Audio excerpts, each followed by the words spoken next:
जय हिंद दोस्तों। आज हम लोग बिहार बोर्ड और यूपी बोर्ड क्लास 10th के लिए सामाजिक विज्ञान के लघुत्तरीय प्रश्न लेकर आए हैं, जो कहीं ना कहीं 2024 के बोर्ड में तबाही मचाएगा। तबाही मचाने वाली सीरीज, इसका नाम है तिरंगा वाली सीरीज, जो पार्ट 4 है। इसके पहले वीडियो पार्ट 1, 2, 3 डाल दिए गए हैं तिरंगा वाली सीरीज का, आप लोग जाकर देख सकते हैं, सीधे पेपर में छपेगा। ठीक है, काफ़ी कम समय रह गया है और कम समय में अच्छा तैयारी करना चाहते हैं तो माँ आर्ट्स जोन चैनल से जुड़िए। आपको सीधे पेपर में तबाही मचाने वाली प्रश्न आती है। आप जाकर पता कर सकते हैं कि जो 12th का एग्जाम हुआ था उसमें पूरा नंबर विद्यार्थी बना कर आए हैं, एकदम ओपन चैलेंज के साथ। इसका नाम था 7 फेरों वाली सीरीज।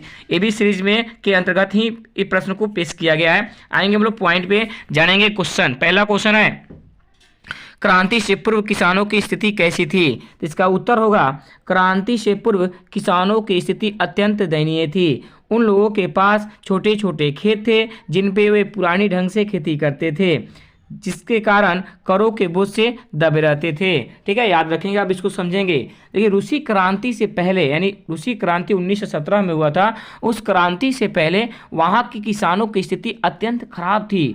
उनके पास छोटे छोटे खेत थे और जिन पे वो पुराने ढंग से खेती करते थे, और पुराने ढंग से खेती करने के कारण अच्छा फसल नहीं उगा पाते थे, जिसके कारण हमेशा करों के बोझ से दबे रहते थे, हमेशा उनके देह पर कर्जा रहते ही थी। ठीक है, यही उनका सबसे स्थिति खराब होती चली गई, इसी कारण कह सकते हैं। क्वेश्चन नंबर दूसरा है, आधारिक संरचना क्या है? सीधे कहेंगे, आधारिक संरचना का मतलब उन सुविधाओं एवं सेवाओं से है जो देश के आर्थिक विकास के लिए सहायक होते हैं, जैसे बिजली, परिवहन, संचार, बैंकिंग, स्कूल, कॉलेज, अस्पताल आदि देशों के आर्थिक विकास के आधार हैं। उन्हें देश को आधारिक संरचना का आधारभूत ढांचा भी कहा जाता है। ये भी बात याद रखेंगे, याद रखिएगा। जो भी चीज़ देश के लिए, देश को आगे बढ़ाने में सहायता होता है, शिक्षा, एजुकेशन हो गया, स्कूल हो गया, अस्पताल हो गया, ये सब देश को आगे बढ़ाता है।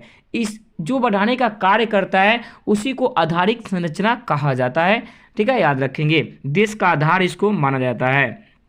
क्वेश्चन नंबर 3 जानेंगे, आउटसोर्सिंग। बिहार बोर्ड, देखा जाए तो ज्योग्राफी में क्वेश्चन 12th में पूछा था आपकी बार, बाह्य स्रोत से आप क्या समझते हैं। एक क्वेश्चन आपका देखा जाए तो आउटसोर्सिंग आपका इकोनॉमिक्स का क्वेश्चन है। अब बिहार बोर्ड ज्योग्राफी में पूछा था क्लास 12th के आर्ट्स में। देखिए, हम लोग जानेंगे आउटसोर्सिंग। मुझे 99% भरोसा है कि बिहार बोर्ड अब की बार इस प्रश्न को पूछेगा। आउटसोर्सिंग यानी बाह्य स्रोत किसे कहते हैं? सुनेंगे उत्तर में, जब बहुराष्ट्रीय कंपनियां अन्य कंपनियां संबंधित नियमित सेवाएं स्वयं अपनी कंपनियां की बजाय किसी बाहरी या विदेशी स्रोत से समूह से प्राप्त करती है, उसी को बाह्य स्रोती कहा जाता है, जिसको इंग्लिश में आउटसोर्सिंग कहते हैं। कहीं ना कहीं इसमें जो बहुराष्ट्रीय कंपनी होती है, मान लीजिए आपका कोई कंपनी है, आपका कंपनी अपना कंपनी से काम नहीं करा रही है, दूसरे कंपनी से काम करा रही है, उसी को बाह्य स्रोती कहा जाता है, आउटसोर्सिंग कहा जाता है। क्वेश्चन नंबर 4 जानेंगे, वन विनाश के 2 मुख्य कारण लिखिए। तो सीधे कहेंगे उत्तर में, वन विनाश के निम्नलिखित कारण है। पहला, वनों की अंधाधुंध कटाई कर कृषि कार्य किया जाता है। दूसरा, वनों को काट कर रेल मार्ग, सड़क मार्ग, जल मार्ग इत्यादि चीज़ों का निर्माण किया जाता है। ये देखा जाए तो इस तरह करने से वन का विनाश प्रतिदिन बढ़ते जा रहा है। आज देख रहे हैं जनसंख्या बढ़ने के कारण लोग पेड़ पौधा कटवा कर घर बनवा रहे हैं। अरे भैया, गजब हाल है। अगर पेड़ ही नहीं रहेगा तो आप जीवन जी सकते हैं? नहीं जी सकते यार। वृक्ष आपको जीवन जीने का अनुमति देता है। जो ऑक्सीजन लेते हैं ना, घड़ियाल की तरफ फोंक खींचते हैं, वो कहीं ना कहीं ऑक्सीजन जहाँ से लेते हैं वो आपको पौधा ही देता है, तभी ऑक्सीजन मिलता है, याद रखिएगा। क्वेश्चन नंबर 5 है, अब्रा का उपयोग है। तो इसका आंसर हो जाएगा उत्तर में, अब्रा का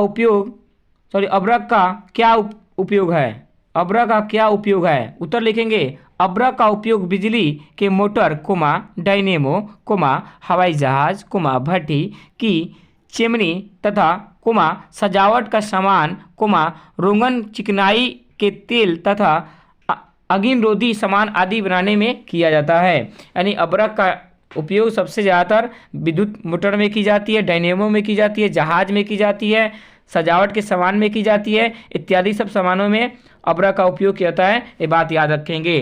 क्वेश्चन नंबर 6 है, सूखा के प्रकार बताइए। तो सूखा के प्रकार 3 होता है। पहला सामान्य सुखाड़ होता है, दूसरा कृषि सुखाड़ होता है और तीसरा मौसमी सुखाड़ होता है। ठीक है, इस सूखा के प्रकार बिहार बोर्ड इसको पूछा है, कहीं ना कहीं आने की संभावना यह प्रश्न रहेगी, याद रखेंगे। आज के लिए इतना ही है। आप लोग इस वीडियो को प्लीज़ लाइक कीजिए, सब्सक्राइब कीजिए और शेयर कीजिए और कमेंट में बताइए वीडियो कैसा लगा। धन्यवाद। जय हिंद, जय भारत।